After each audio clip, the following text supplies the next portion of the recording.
Hello and welcome to another episode of the Breathing Body podcast. My name is Flurina and I'm your host, and I'm so happy that you are here. So welcome, welcome, welcome. This podcast invites you to meet your body in a deeper and more meaningful way and to find your way back home. We explore tools, share stories, practices and experiences about how we can say yes to the body we inhabit. This, I know, is the most beautiful project life has to offer, and I call it self-love. And today's episode is the part 2 of part 1, which was called Eating Disorder Recovery Tools and all those lush things which enhance my life. Something about that. Now I forgot the title myself. And yes, in this episode I fly solo and I talk with you about why eating disorder recovery is such a rich and rewarding journey, and how I gained all those gold nuggets of tools and thoughts and inspirations which enhance my life way beyond recovery and can be so inspiring and life enhancing even if you do not or never struggle with food. So this episode is a short one from me to you for everyone, and maybe there is 1, 2 or 3 little things which you can take with you, and that would be wonderful. And as always, if you do enjoy this podcast, leave a comment, leave a 5-star review, share it on social media with all your friends. You can't believe how much this is of a support to keep this project going. You might have noticed my voice is a bit still in recovery. So I might sip some tea in between or have some wonderful cough attacks. Hopefully not. Okie dokes, let's dive in there. So, part 1, I stopped with the letter M and we continue with the letter N.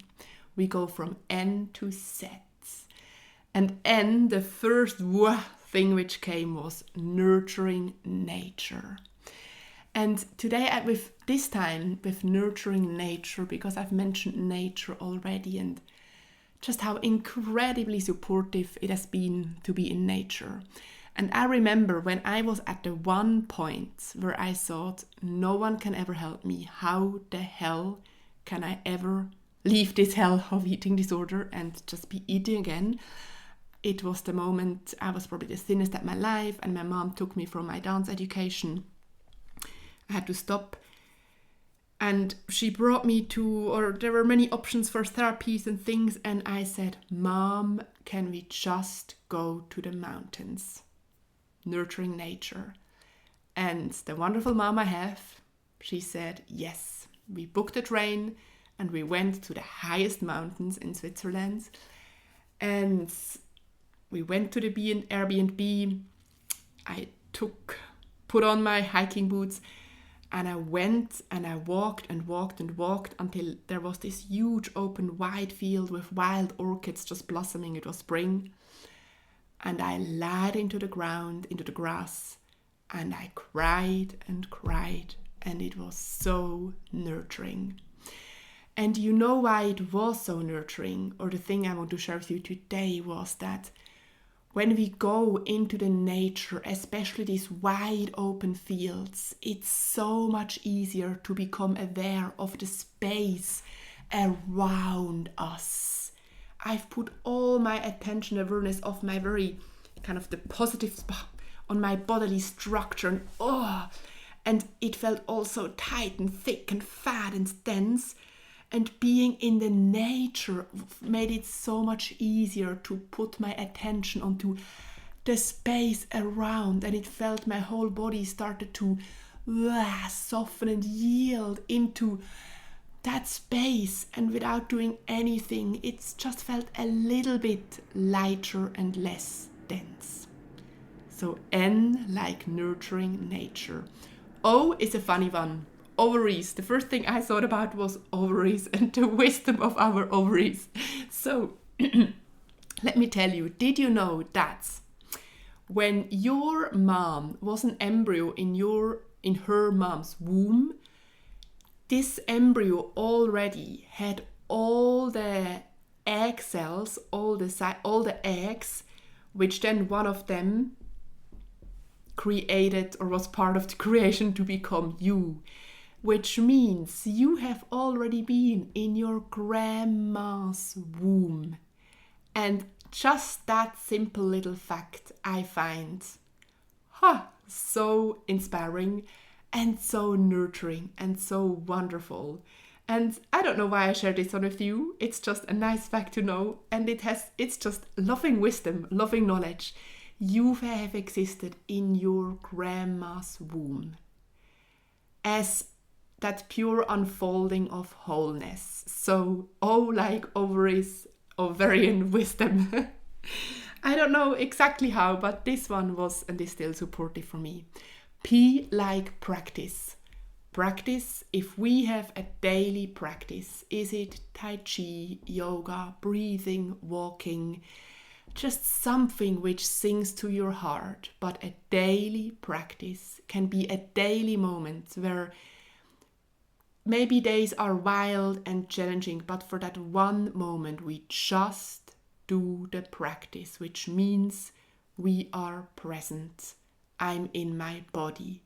I sense. For this 10 minutes when I do my 10 sun salutations, I just sense.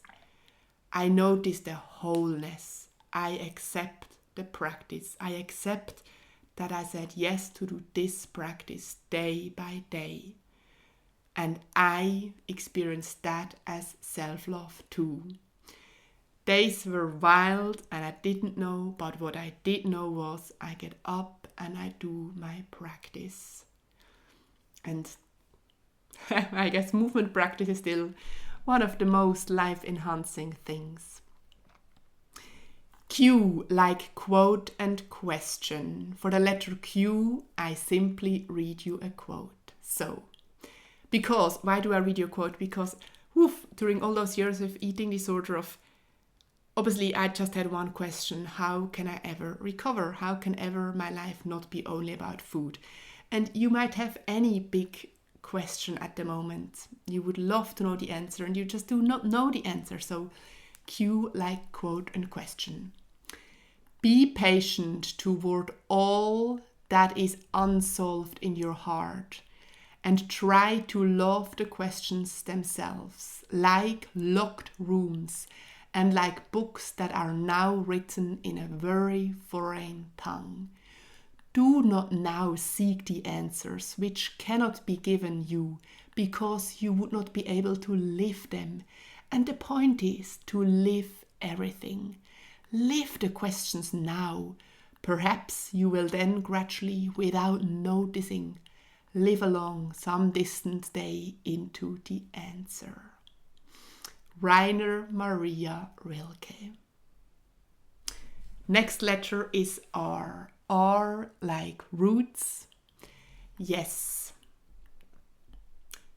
When I really said yes to heal and when I said yes to start to say yes to myself, I went to India and I did a yoga teacher training and I met wonderful, wonderful teachers and people. And the first thing we started with was our feet. We would work through on our feet every morning, every day, through movement, through touch, through walking meditation. And I started to notice how, wow, if I really work with my feet, really meet them, awaken them, they actually, yes, my feet really are the roots, the ways to ground, to connect with earth, with Mother Earth. We always think about our feet being roots, but actually put your hands on there and work with your feet, awaken them, touch, massage the skin, and oh yes, feet are absolutely roots. And it became such a support supportive thing. I still do that every morning. Would you believe I spend 10 minutes with touching and massaging my feet, and it makes such a difference to my day. The days where I don't do it, I suddenly sit in the underground or train or the cycle and think, something is wrong. Oh yes, I haven't worked with my feet. And I simply feel a bit less, I feel a bit less connected to that one wonderful being, Mother Earth, who is just always there for us. So, R for roots. S for slow sex. Yes. There is a wonderful lady called Diana Richardson, and she was in episode number 5. She was a guest. And she has written these most wonderful books about how we can use intimacy or meet intimacy in such a way that it's really this huge doorway to higher consciousness and to meet ourselves. If we are intimate and we just slow down, we become so present. We become so aware of sensations. And I mean, eating is a recovery and just life. Isn't it about a journey about returning back to the sensory wholeness we are? And for a long time, I didn't consider that making love, having sex, being intimate is actually such a wonderful playground, window, space to exactly nurture and create that presence, awareness, and sensation. I'm not going to say more. I link you the episode with Diana and also her webpage. Read her books, Diana Richardson. And she's actually going to be a guest on the podcast again in July because it was the most listened episode. T like therapy. Yes, having someone to hold the space. It's all about the witness, having a witness, a listener, someone you can entrust your story is so important. I still see a therapist and it's one of the best things I could ever invest money into. And again, this is for you if you are struggling with food and if not. And if you do feel on some levels, a bit stuck or sometimes feel these waves of emotions, you just can't quite work through yourself or you don't know how to surf these waves, do go and find a therapist you trust. I'm beyond words how truly healing what it is to be in a space with someone who holds the space for you and you can just share. U. When I think about the letter U, I think about universe and I think about trust the universe. And I think about how I guess the greatest thing I'm learning in life is that everything and anything, it's for me. And the harder and the more challenging it gets, the more is for me, because universe is serving me this challenge until the very moment where I can accept it, work through it, see its win, see its gift. So yes, the harder it gets, the more it is for me. And exactly that's how it was with the eating disorder. The harder it got, the bigger pearls I want from it. And that might be a triggering one, you might not agree, and universe. So let us trust the universe and accept that life is for us always. It makes such a that one just made the biggest difference in my life. U is also for undo, getting out of the way. Getting out of the way of our breathing, the breathing body. U is for breathing also. We, that's a beautiful one. We is for viscerocranium, which really is the anatomical term for face. The face in anatomical language is called viscerocranium. And I mentioned that one because when you were an embryo in your mom's womb, your face developed literally in front or resting upon your beating heart. So I like to think that the beats of my very young heart stimulated the bones of my face to grow and to come into being. So I love to just put my hands onto my face, to rest my hands on my face and feel the heartbeats. And that one has been so lovingly nurturing, especially in these moments of pure sadness and desperation. I would just rest my hands on my heart, on my face, knowing that my heart is my face, and therefore every tear rolling down my cheek is a tear which knows the sound of my heartbeat. W is for wholeness and wisdom. And I just say again, eating disorder recovery is a journey of saying yes to the wholeness you are and to every aspect of us, the light sides and the shadow sides. And I've said that one many times, not gonna say more about it, but W, I just think of wholeness and wisdom.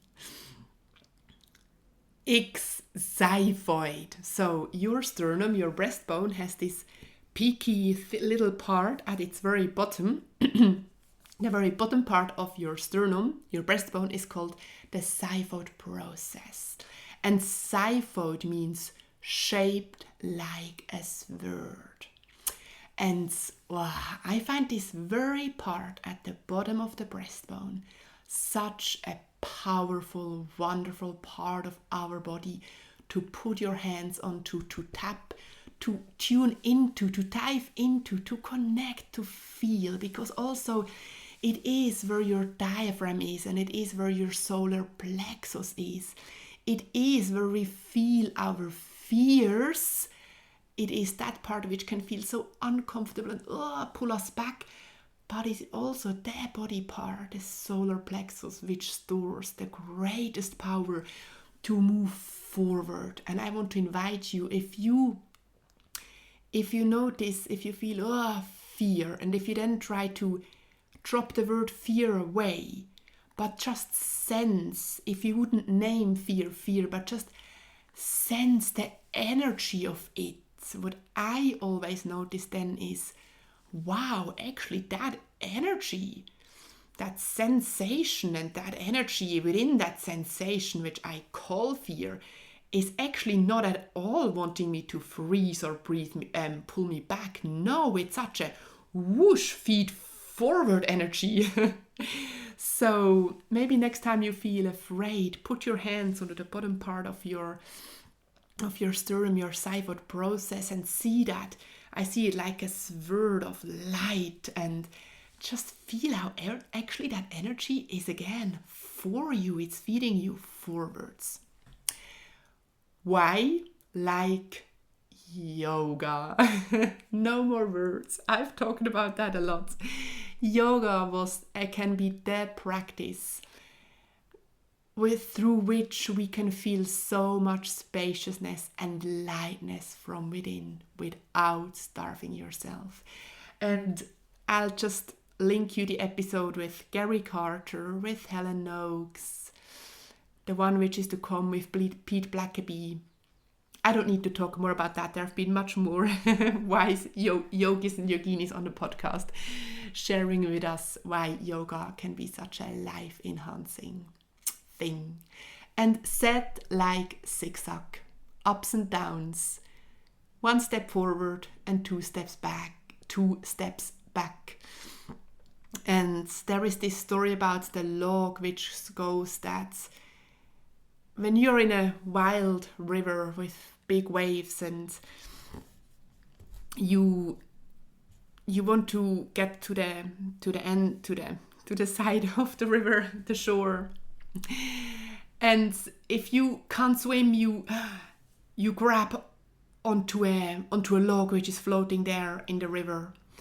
And the story goes that person in this river can't swim, so she has to grab onto the log.